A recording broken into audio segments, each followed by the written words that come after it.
Sud Radio. Ça va mieux en le disant. Jean Dorido. Bonjour Jean Dorido. Bonjour Jean-Marie, bonjour à tous. Docteur en psychologie, fondateur de l'application Zenfi et auteur de ce livre, Le bonheur est une science exacte.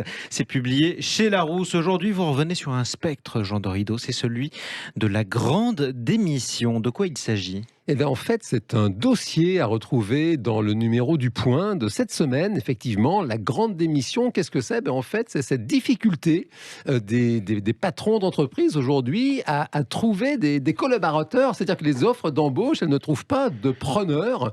Et il y a notamment dans ce dossier le témoignage de monsieur Jean-Christophe Pierrard, c'est le directeur général de Senoble. Vous savez, ce sont des desserts comme ça, plutôt haut de gamme. Et ils ont 2 usines qui sont en France. Donc c'est vraiment de la production française, cette fameuse industrie française. Ce sont des usines qui travaillent en 3-8. Et là, typiquement, il a 60 postes à pourvoir. Et il n'arrive pas. Non, il ne trouve pas. Et il ne comprend pas parce que c'est complètement inédit. C'est ça qui est particulier. C'est complètement nouveau comme situation. Et il se pose même la question, il dit, mais je ne comprends pas, que font les chômeurs qui jadis prenaient nos offres d'emploi ? C'est un mystère. Alors concrètement, ça veut dire que les salariés ne sont pas vraiment en train de démissionner ou de quitter leur travail, c'est juste qu'ils ne postulent plus, c'est ça ? En tout cas, il y a cette incompréhension des entrepreneurs, des patrons, à ne pas réussir à trouver des personnes pour travailler. Pourquoi vous venez plus, disent-ils, en se lamentant ? Alors d'accord, Jean, mais c'est peut-être aussi un problème lié à un certain secteur d'activité. Pourquoi pas celui des desserts ? Alors oui, vous avez raison de poser la question. Et manifestement, non, ça n'est pas lié à un secteur parce que apparemment, tous les domaines de l'économie sont touchés, l'industrie, la construction, même le tertiaire, les emplois de service.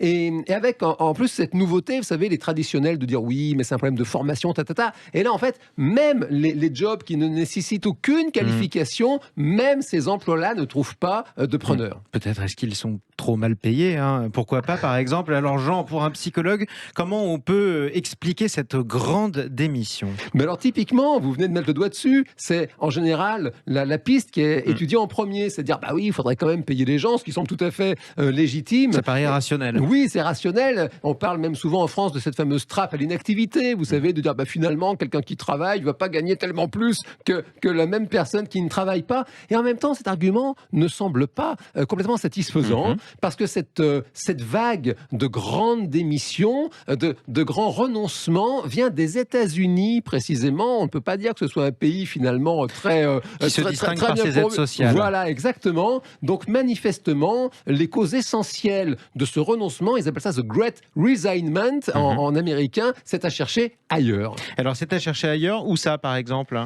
Eh bien alors d'abord, précisément dans la pandémie, parce que ça c'est quelque chose de mécanique. Les psychologues qui sont spécialistes du sujet, ils remarquent qu'après chaque grande crise, après le 11 septembre, après la crise de 2008, on a comme ça une espèce de réaction qui consiste à se détacher du travail, comme si finalement les uns et les autres se recentraient sur l'essentiel. Et puis il y a aussi la question du sens que chacun va trouver dans son travail. Et ça c'est peut-être finalement l'élément majeur et essentiel à retenir. C'est que peut-être le travail a perdu sa substance. Vous savez, ce psychologue, Abraham Maslow, a parlé de la hiérarchie des besoins fondamentaux. Et il y a, bien sûr, il faut manger, il faut dormir, être en sécurité. Boire. Et puis, très rapidement, il faut boire de l'eau, avant tout. Bien sûr. Et il y a aussi, très rapidement, vraiment le besoin de trouver sa place dans la société. Et on avait, au 19e siècle et même au 20e siècle, le travail qui était vraiment constitutif de l'identité sociale de quelqu'un. Il y avait l'usine, il y avait la mine, et du coup, même des emplois parfois très difficiles, très durs, apportaient quelque chose de très nourrissant, très gratifiant. Il y avait les copains, les collègues, et une place dans la société. Et aujourd'hui, dans notre époque qui se tertiarise à l'excès, il n'y a peut-être plus vraiment de sens dans le job, et ça donne ce grand renoncement.